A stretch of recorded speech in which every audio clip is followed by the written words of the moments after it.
have to leave here in 3 hours.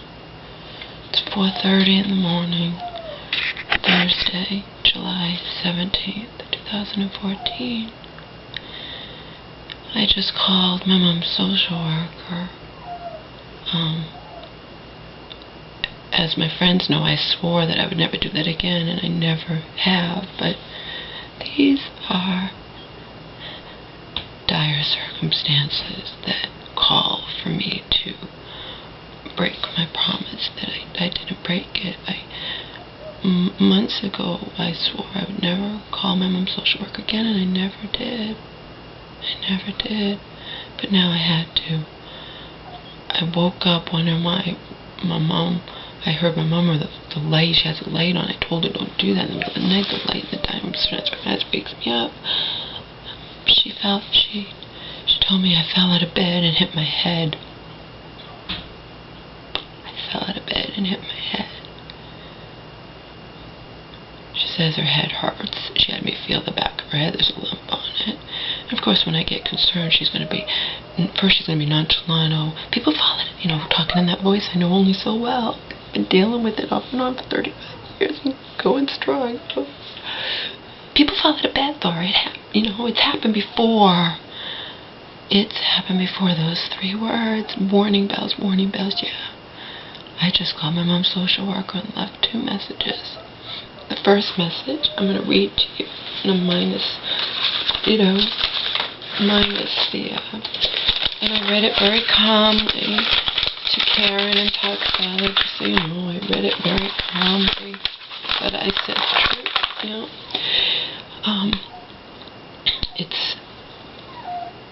It's 7/7/2014, Thursday, 7/7/2014, and I want it noted for the record that at approximately 3:45 a.m., my mother, whose name I'm not going to tell you, of course, just fell out of bed and hit her head. I was upset with this, this is what I read to my mom's social worker. Read it. I was upset, of course, but my mother replied in her, quote, voice, unquote, that I know only so well. People fall out of bed. It's happened to me before. I just haven't told you about it. There's a lump on her head, and she's talking to me in that, in that funny voice, that I know only so well. She's refusing to go back to bed, and she says that her head hurts. This is all what I said, almost, this is verbatim what I just said on social worker's machine. Not that either you or Cheryl care what I have to say, since in your eyes I'm just scum who's deceitful, manipulative, half-aunt. You both continue to allow to slander left and right, even though you know the truth and could easily set said half-aunt straight. Okay? Not that either of you care, but if my mother is falling out of bed, she's obviously not safe here. And furthermore, she's plenty rich enough to buy a bed that isn't so high up off the ground. That's basically what I said in a nutshell, and then the message cut me off. The second message I didn't write down. The second message I said from my head. I want it noted for the record that Omar is my dog. He's AKC registered and microchipped in my name, and my mother is merely caring for my dog. So if anything bad should happen to my mother, if my mother should wind up back in the hospital or even in a regular hospital, you need to contact me at X shelter and let me know before you make any decisions regarding Omar's health or well-being. I need to be contacted at the shelter. And just so you know, that message, my mom's social worker's mailbox fills up so fast. She must have other messages that she didn't delete or whatnot. Because all I did was read that message pretty much verbatim that I read to you, the first one, left that short second one, tried to call again, and it said mailbox is full. In the third message, I think. Oh, I forgot I added in that I hadn't written down.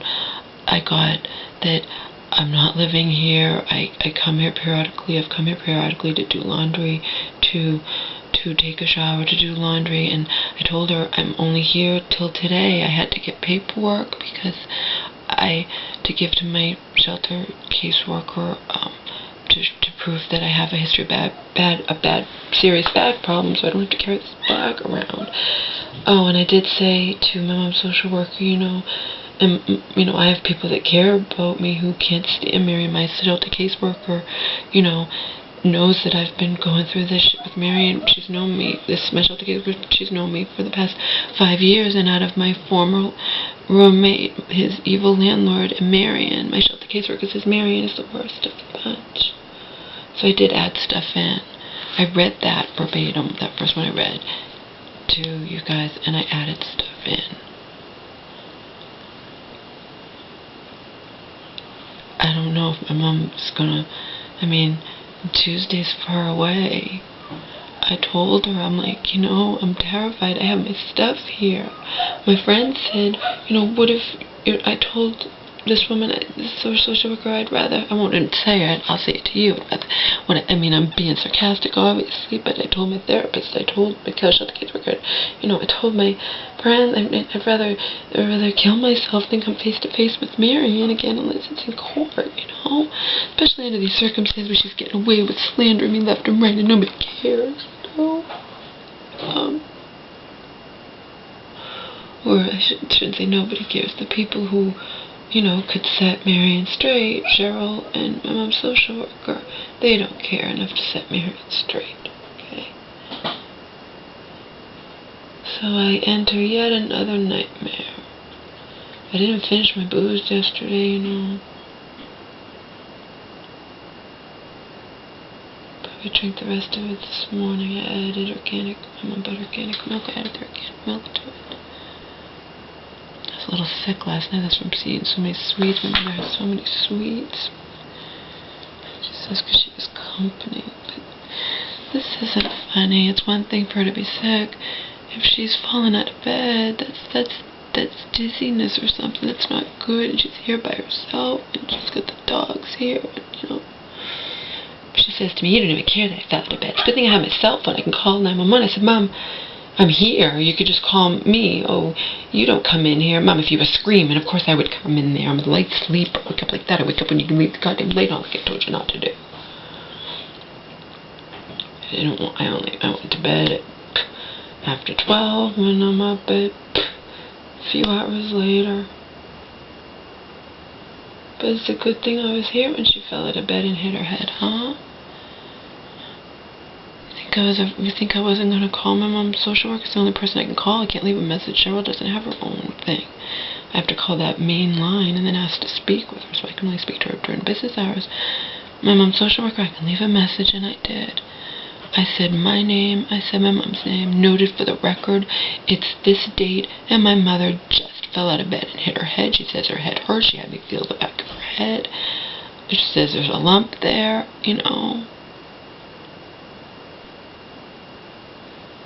And you wonder why I'm just sitting here calmly saying it, because I'm scum. Remember, no one cares what I have to say. But I definitely had to let her know that she's sure somebody better contact me at that shelter if something happens to my mother. You are not to make any decisions regarding my dog on your own.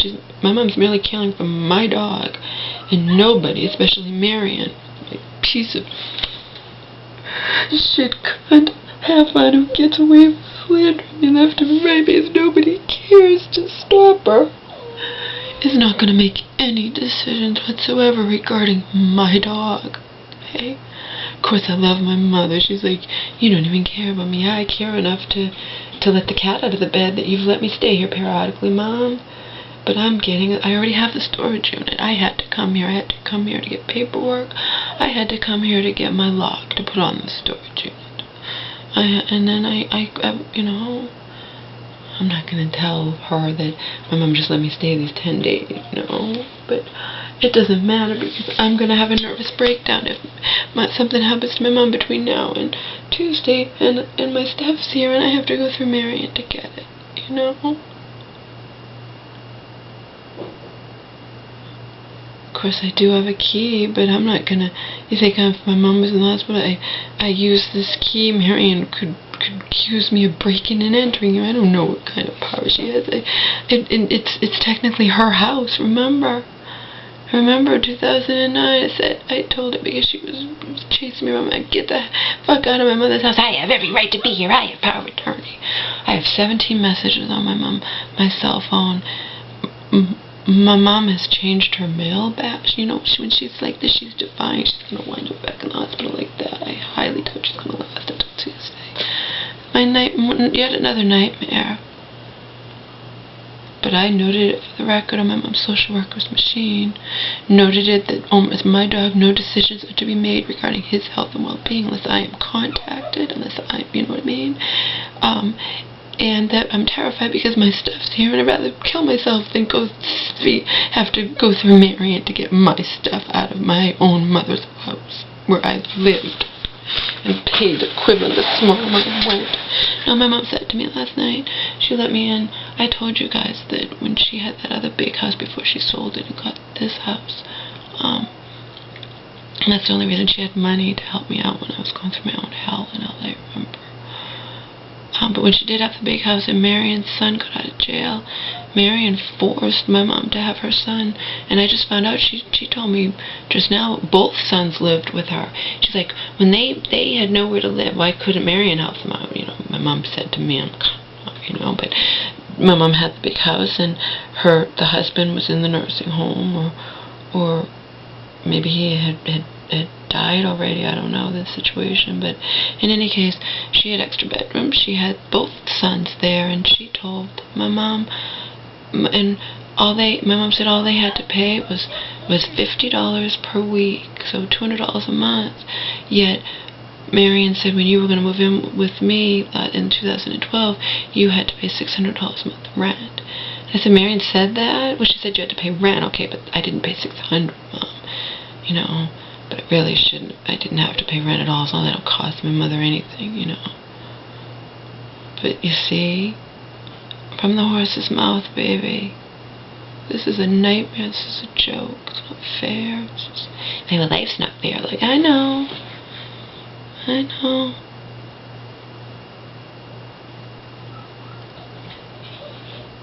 But not everybody who's in an unfair situation or whatnot feels as hopeless as I feel right now.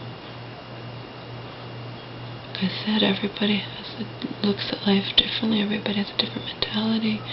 That is why there are people who can go through much worse things in life and they trudge on, and other people who go through less, you know, kill themselves. It's just... I asked my mom not to be putting Omar in the bathroom if he doesn't go to the bathroom outside. She's not going to listen to me. Now she's training him to go to the bathroom in the bathroom instead of putting him in the cage like I did when I was with Bobby and like we used to do when I was living here. My mother was not sick, you know. I don't want him trained to go to the bathroom in the bathroom. He's supposed to go in the cage, in one ear, out the other. She's talking to me in that voice. You don't even care. You don't even care that I hit my head. Of course I care, Mom. I must really care because I just let the cat out of the bag that I'm here when I'm not supposed to be. You know? Remember what social worker said before? Laura's not there, is she? When you lose your housing, you know? I'm not gonna... My mom won't even tell anybody, believe me. She's not gonna give any indication that anything's wrong, ever. She's one of those who will never give anything until she gets seriously hurt. So now the cat's out of the bag. Hopefully, my mom's social worker won't hear my voice and just think, oh, this is just Laura ranting and raving. I'm not going to listen. But I started off, you know, it's such and such time. I want it noted for the record. You know, it's in the first few seconds that my mom hit her head. And that there's a lump and that she says her head hurts.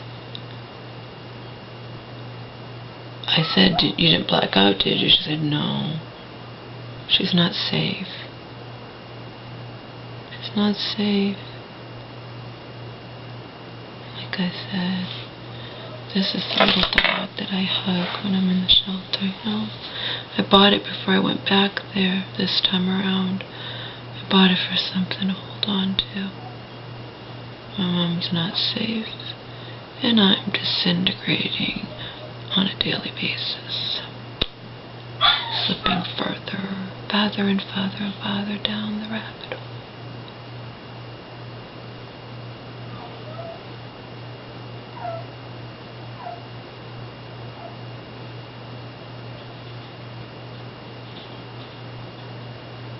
Be open but beware. There's things inside without a care. Tear me open, pull me out. There's things inside that scream and shout until it sleeps. Metallica. Loved the song when I used to have a regular old-fashioned, obsolete now Walkman with tapes. I listened to that song from Metallica. Slowed cassette tape load when I was in my 20s, early 30s, whatever, and now I'm listening to it on a newfangled MP3 player.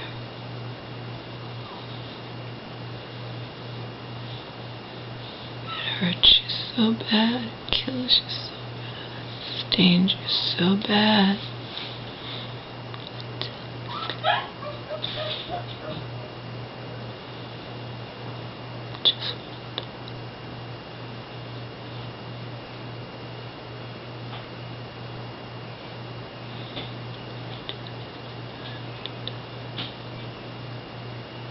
Just wanna die. Just wanna die.